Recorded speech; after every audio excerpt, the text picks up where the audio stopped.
یه مرد که همیشه چیزهای غیر ممکن رو ممکن میکنه. یه رویا پرداز که رویاهاش رو به واقعیت تبدیل میکنه. از پرداخت آنلاین تا سفر به مریخ. اینجا داستان ایلان ماسک رو میخوایم بگیم، اما نه از نگاه دیگران، از نگاه خودش. 10 رازی که زندگی و موفقیتش رو شکل داده. بیاین اول یه آشنایی کوچیک با خودش پیدا کنیم. ایلان ریو ماسک متولد 1901 در پورتوریای آفریقای جنوبیه. بچگی خیلی سختی نداشته، ولی همیشه خوره کتاب بوده. روزایی بوده که حتی 10 ساعت پشت سر هم کتاب میخونده. کامپیوترش رو فروخته تا بتونه با پولش شروع به یاد گرفتن برنامه نویسی کنه. اما بزرگترین هدفش چی بوده؟ رسیدن به آمریکا، سرزمین فرصت‌ها. فیزیک و اقتصاد خوند. همیشه دوست داشت بفهمه چه چیزی بیشترین تأثیر رو روی آینده بشریت داره و بالاخره فهمید. اینترنت، انتقال به انرژی پایدار و سفر فضایی. بالاخره فهمید. اینترنت. تو این ویدیو قصد داریم تا رازهای موفقیت ایلان ماسک رو با هم دیگه بررسی بکنیم. راز اول، خودت رو به چالش بکش و غیر ممکن رو هدف بگیر. من همیشه به چیزهای فکر میکنم که بقیه میگن غیر ممکنه. وقتی به مردم میگفتم میخوام راکت قابل بازیافت بسازم خندیدن. گفتن فیزیک رو بلد نیستی، ولی من قبول نکردم.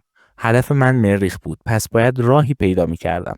تو هم همیشه هدفهایی رو انتخاب کن که بزرگتر از تو باشن. اگه هدفات کوچیک باشن، انگیزت هم کوچیک میشه. به خودت بگو چرا من نه. راز شماره 2، مثل یک مهندس فکر کن، نه یک مدیر. این مهمترین ابزار منه. بیشتر آدما با قیاس فکر میکنن، میگن این کار رو همیشه همینطوری انجام دادیم، ولی من با اصول اولیه فکر میکنم. یعنی مشکل رو به کوچکترین اجزای تشکیل دهندش میشکنم و از پایه راه حل میسازم. مثلا برای ساخت باتری تسلا به جای خرید باتری های گرون از مواد اولیه شروع کردیم و قیمت رو به حداقل رسوندیم. تو هم هر مشکلی داری بپرس اساس این قضیه چیه؟ واقعا چی درسته؟ اینطوری قفلی که تو ذهنت هست رو راحت تر باز میکنی.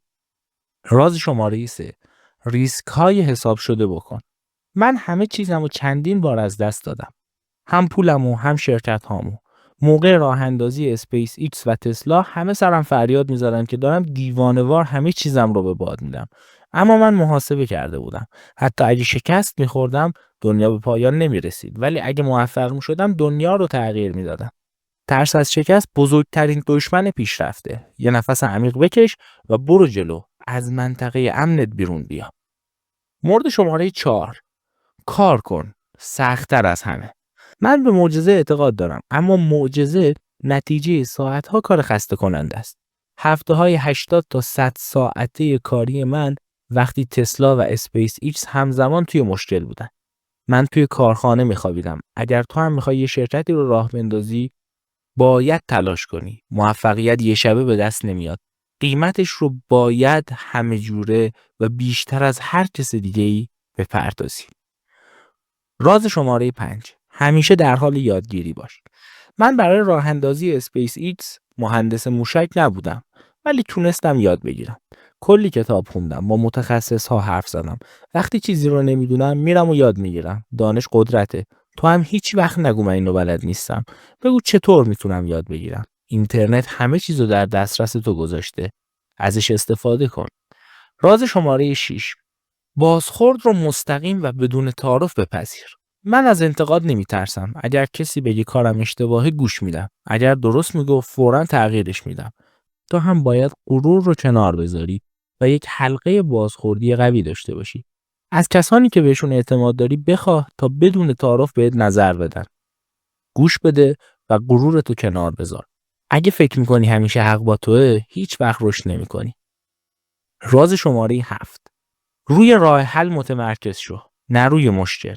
وقتی موشک‌های فالکون 3 بار پشت هم منفجر شدن، همه میگفتن بس ولش کن. ولی من و تیمم فقط روی راه حل متمرکز شدیم. به جای گریه کردن، داده‌ها رو بررسی کردیم و درستش کردیم. زندگی پر از مشکله. مهم اینه که وقتی یه مشکل میاد، خودت رو نوازی. بپرس چطور میتونم اینو حل کنم و بعد برو سمت حلش. راز شماره 8، بزرگتر از خودت باش. هدف من پول درآوردن نبود. هدف من حل کردن مشکلات بشر بود. کندن اینترنت، نجات زمین با انرژی پایدار، تضمین بقای بشر، با چند سیاره‌ای شدن. این مأموریت به من انرژی میداد تا وقتی همه چیز سخت میشد ادامه بدم. تو هم برای خودت یه چرای بزرگ پیدا کن. چرا میخوای این کارو بکنی؟ اگه جوابت قوی باشه چگونه رو میتونی تحمل بکنی؟ راز شماره 9: آدم‌های باهوش و با استعداد رو دور خودت جمع کن. من به تنهایی هیچ کاری نکردم. من آدم‌های فوق‌العاده باهوش رو پیدا کردم و باهاشون کار کردم. کار من ساختن یه محیطی است که بهترین‌ها بتونن بهترین کار خودشون رو انجام بدن.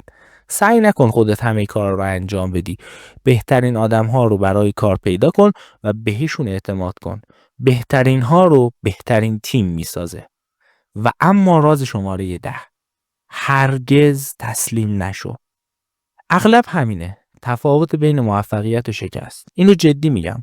مهمترین عامل که یه قدم دیگه برمیداری یا نه. من میتونستم بعد از شکست موشک‌ها یا بحران‌های مالی تسلا تسلیم بشم.